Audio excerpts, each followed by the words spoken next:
Well, here we are with more dead people. As a matter of fact, tonight, they're deader than they were last week because they've been at it longer. I believe that it's safe to say that all of us think of this country of ours as a nation which immigrants have built, and so it is. Englishmen, Frenchmen, Spaniards laid the foundations. Then came Germans and Irish, Scandinavians, Central Europeans, North Europeans, Eastern Europeans, people from around the Mediterranean, Italians, people from the East, Orientals, Africans.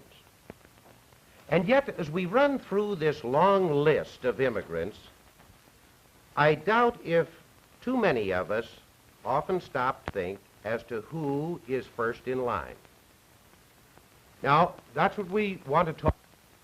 The first Americans were not the Englishmen who settled at Jamestown in 1607. They were not even the Spaniards. They were the American Indians. Now, no matter where Columbus and the men who followed him touched in the New World, whether it was way up in the Arctic North or down in the Antarctic South or in between, they ran into men.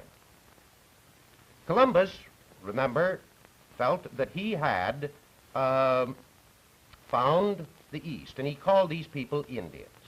Now, we know that he was mistaken, but strangely enough, the name is stuck. These are very interesting people.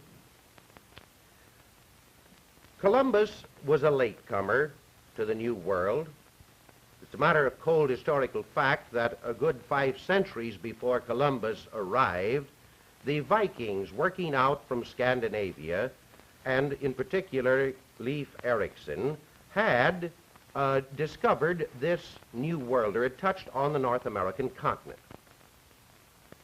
Centuries and centuries before that, other men, the Indians, had been here, making themselves the first in a long, long line of immigrants, which still continues today. Now, it's a rather fascinating question as to who these first Americans were, and when they came, if they came. Maybe they're natives, maybe they're immigrants, why they came, how they came, and so on. A few of those questions we are going to try to answer. Now, the historian is a bit at a loss at this particular point, because always remember this, that history is made from the records, or is told from the records that men leave behind them.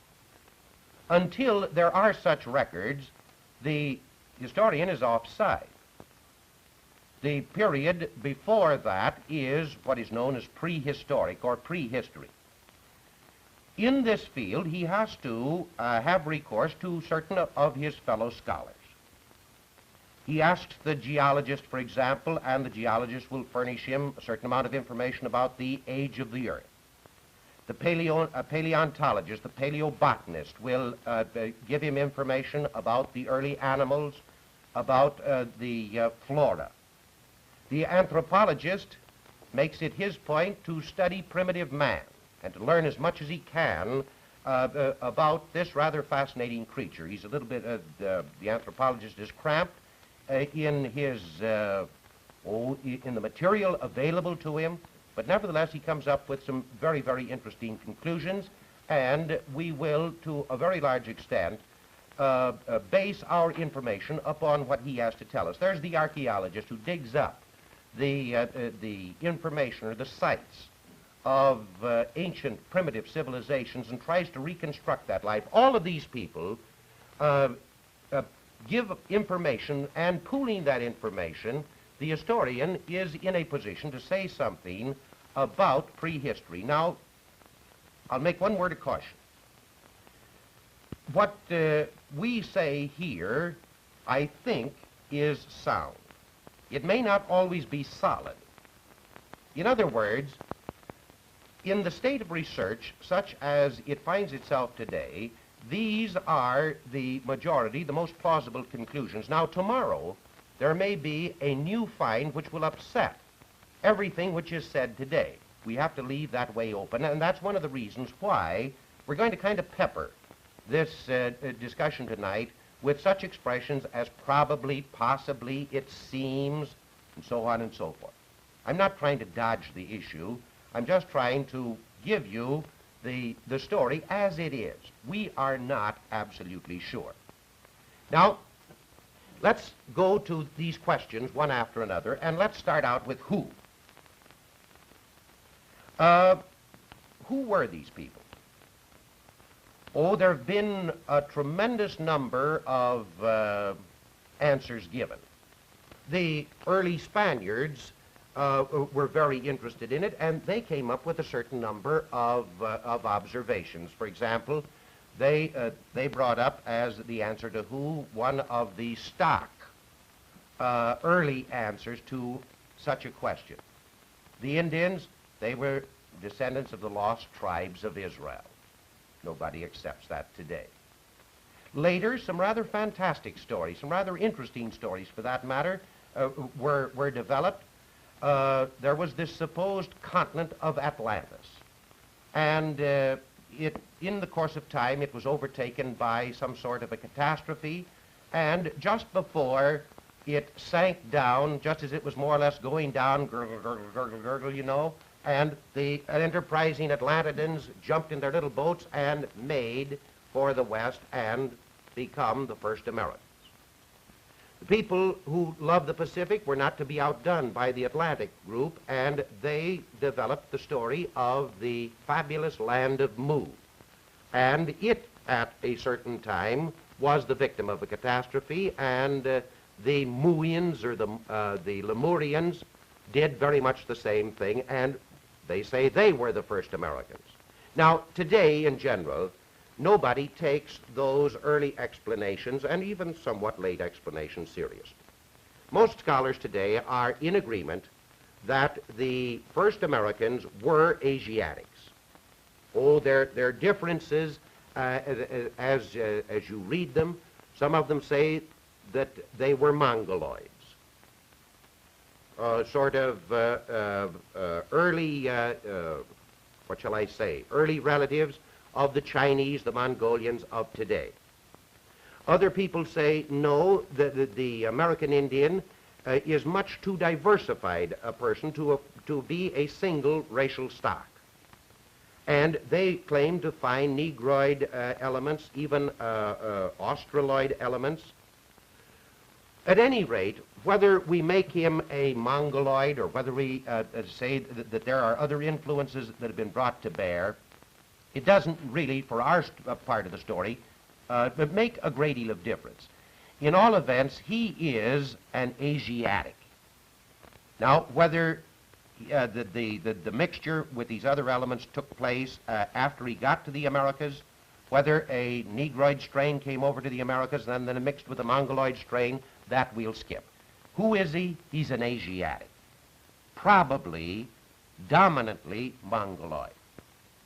Now, in saying who he is, we have answered the other one other question: whence did he come? He came from Asia. Now we get to the most interesting and the most tantalizing and the most unsatisfactory or unsatisfying question of the bunch: when did he come? Well, here we are. When the white man gets to the Americas, he finds among some very magnificent cultural acquisitions, he finds a certain number of very definite cultural deficiencies. For example, there are none of the common domesticated animals which the old world has known for centuries. There's no horse, there's no cattle, there's no sheep, and so on. About the only thing that they have in common by way of a domesticated animal is the dog. But these others, no. There is a lack in the New World of common domesticated grains and plants, bread grains like wheat, and so on, barley, millet, rye. The Indians no matter how far they are advanced, and some of them, as we'll see, have made rather important advances, the Indians are without such useful inventions known for a long time in the Old World as the wheel, as the plow. Now, we know, and the archaeologist helps us out and tells us that a number of these things, not necessarily the wheel or the plow, but the domestication of animals and grains, took place in what is known as the Neolithic age. And then, see, this is in contradistinction to the Paleolithic age.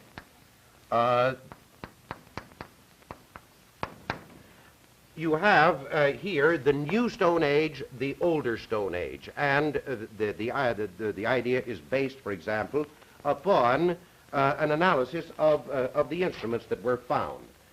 For instance, the instruments in the Old Stone Age, the Paleolithic, were much more rough, whereas you get something of polished stone in the New Stone Age, in the Neolithic. Now, we can date this pretty well. The Neolithic, somewhere around 8,000, 9,000 BC. We're going to throw zeros around in this lecture, pretty much as the budget makers and so on in Washington do, somewhere around that time. Now, the conclusion is that if we find man in the Americas without these things which were developed in the Neolithic, the presumption is, therefore, that he came before these inventions had an opportunity either to be developed or to spread around. So we can get something of a point at which, or by which, man must be in the New World. And we'll throw that roughly back to 8, 9, 10,000 years ago. Now, for quite a time, the anthropologists and the prehistorians were perfectly satisfied with that explanation. The geologists and so on told them that about the Great Ice Age, during which time practically the whole upper half of the globe was covered with ice. Now, we know, for example, that this ice came down very far. And the paleontologist also tells us that many of these prehistoric animals, these tremendous prehistoric animals, gargantuan in size and the like the mammoth and the mastodon, the dinosaur, the saber-toothed tiger, the dire wolf, the giant bison, the early horse, and so on, that these animals did not survive the Ice Age, the Pleistocene, very long. Now, there's a great deal of discussion as to whether they died during this Pleistocene due to the rigors of the climate, or whether they were destroyed shortly after the ice began to recede. There are 2 or 3 explanations given that there was a volcanic upheaval. There's another explanation that there was some type of a pestilence and that they were destroyed by the tsetse fly. There's another explanation that is offered that man, using fire, helped to destroy them. In other words, burned the prairies and the like, or ran them over cliffs, and the result was that they disappear. Now, the other conclusion that the geologists give us is this, that during this Ice Age, and in North America, the last of the glaciations comes down pretty far. Maybe it'll be a little clearer on this other map over here. The last of the glaciations more or less sweeps through the Middle West, Ohio, southern Missouri, Kansas, and the like. They say that man could hardly have subsisted. And that fits in perfectly with what the anthropologists had told us. that he must have been in the Americas, oh, maybe about 10,000 years ago. They figure that it took about that long for the area to become livable by humans. So they were pretty well set. And then back in the 20s and in the 30s, there began to be a number of finds made, first around Folsom, New Mexico, then around Clovis, over in the Sandia Range around Albuquerque, and then little by little up through Colorado and all through this more or less western plains and intermountain area up as far as Alaska. Now, these Folsom men worked their arrow points, their spearheads and so on, in rather characteristic fashion. For example, I haven't got a Folsom point here, but your ordinary arrowhead, for instance, if you were to take a cross view of it, would be broken something like that. Now, the Folsom hunters pulled it down, put a groove in it, much like that. I'll admit I'm pretty lousy as an artist. That's one reason I keep away from the board. About as bad as my handwriting, so I print. But at any rate, here they find these. They find these points. No one of these Folsom men or these Sandia men was thoughtful enough to lie down and die so we could find his skeleton. They haven't found a skeleton yet. But they find these points in connection with certain of these giant animals, like the mammoth, the giant bison, and the like, which throws them back, throws evidence that man was there back, 15,000, maybe as far as 25,000 years ago. We're still up in the air. Maybe we'll find something that will tell us more about it. But at the present state of development, we can say, I think with a fair amount of assurance, that man was in the Americas possibly as far back as 8,000 BC, maybe pull it down a little bit, 7,000 BC. Now, how did he come? There have been a number of explanations given, but today the common explanation is going to be via the Bering Strait entry. In other words, he comes from Asia, he moves over here, and then gradually works his way down through the North American continent on into South America and spreads out to the point where the Europeans find him wherever they touch. Now, this water gap that we know today is only 56 miles. He may not have had great boats, but there are possibilities that far, far back there may have been a land bridge. Maybe far back the strait froze over and he could come over on the ice. We do know this, that in the period of the late glaciation, the so-called Wisconsin glaciation, most of Alaska up here was free of ice. And therefore, it's perfectly possible that some of these animals whom the people who were to be the first Americans hunted came over here, and this became sort of a giant game preserve. And the hunters followed them along and came that way, then little by little spread out over the whole of the continent. How did he come? He came by the Bering Strait, port of entry, let's call it that. Why did he come? Well, there we need records, and we haven't got them. But remember that man changes very little. Oh, externally he changes, but underneath he's the same no matter what the color of his skin, no matter what his geographic location. So why do people move? Better, greater security, better position, seeking adventure, maybe getting away from a troublesome mother-in-law. Who knows? Take most any one of those, and you probably won't be far wrong. Now, there's another point, too. What did he bring with him? When the Europeans arrive, they find, for example, that the Indians in this so-called mid-American area have achieved a great degree of culture. Mexico, Colombia, and down here to Peru, the land of the Incas. These are the people, for example, who built their lives around agriculture and developed the great American plant, namely maize or Indian corn. Now, working out from this area, knowledge of agriculture spread to various other areas, and in North America, for example, we have this region of the Pueblos up here.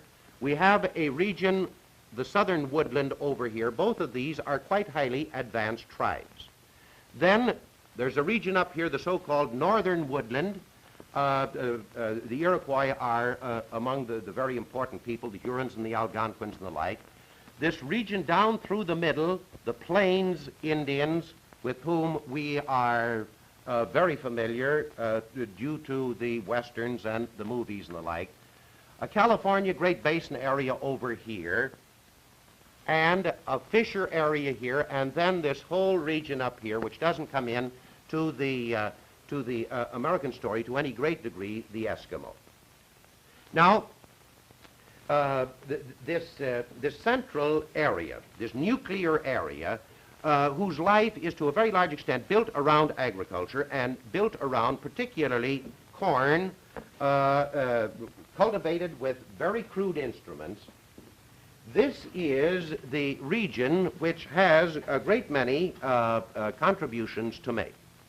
Now, we're inclined to think, I believe, that the Europeans brought everything to the New World. Actually, there's an amazing list of plants and even of inventions. We'll call them inventions. They may not be mechanical inventions.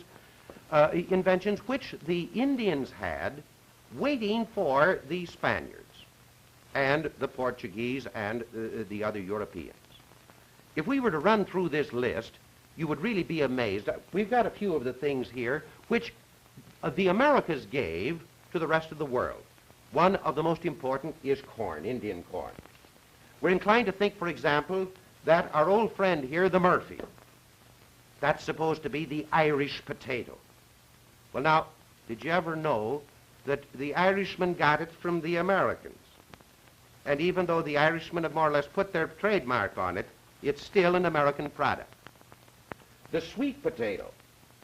This is a rather handsome sweet potato, but developed by the American Indians. Then such things as a whole family of gourds, the pumpkin, the squash, the calabash, and so on.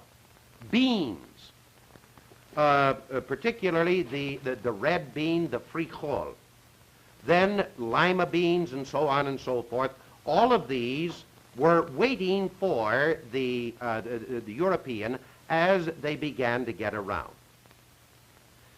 Such things, for example, as the tomato is an American contribution. Now, before somebody contributes this to us, we'll put it in a safe place. Pineapples, strawberries, various types of nuts. In other words, did you ever stop to think that it might have been pretty dull at one of the medieval tournaments? Oh, it might have been rather quiet, too. Nobody would have been going through the stands hollering peanuts, popcorn, chewing gum, cigars, cigarettes, chocolate bars. None of those until they had discovered America. Great contribution that America has made to the entertainment world. It's sort of a side contribution and the like. Now, then such things as rubber, the hollow rubber ball, drugs, the whole coca family, quinine, ipecac, and down the line. Then a very useful thing, probably they had the Navy in mind when they did it, the Indians of the American forest developed the hammock. In other words, you couldn't lie on the ground down there in the Amazon forest with the creepers and the crawlers, so they got themselves up. These were extremely ingenious people. They had made rather important advances and had much to give the Europeans when they came. Now, all we've been able to do is just scratch the surface. Let me show you one or two books that, of many that you might care to read. If you'd like to read about these men that upset all our calculations, the Sandia, the Folsom Men, the Lost Americans by Frank C. Hibben, one of the important field men who has dug up a good deal of that information. Then a standard work on the American Indian by one of the important American Indian anthropologists, The American Indian by Clark Whistler. A rather recent and interesting study along the same lines, not quite as technical, Ruth Underhill's The Red Man's America. Then, if you're interested in archaeology to a very large extent, along with anthropology, three men of the Chicago Museum of History, Martin, Quimby, and Collier, have developed this book, Indians Before Columbus. Really a most fascinating study. Now, if you'd like to know something about some of these Indians who have well, made their name and developed a civilization, you have Means's Ancient Civilization in the Andes about the Incas, Morley about the Maya, and Valent about the Aztecs. These will well repay the time that you might care to give to them and tell you a great deal about these fascinating Americans whom the Europeans found. Now, just to recapitulate, who were they? They were Asiatics. Whence did they come? Okay, from Asia. How did they come? Most probably by Bering Strait. When did they come? At least 8,000 to 10,000 years ago, maybe much, much earlier than that. Why? You answer that. Why would you come? And what did they bring? Well, we've seen a few of those. Now, next week, our story is that of the surprise that was in store for the Spaniards when they began to poke around. So be with us when we're not going to sing it, but when the theme is fairy tales can come true, it can happen to you. It happened to the Spaniards. So that's all until next week.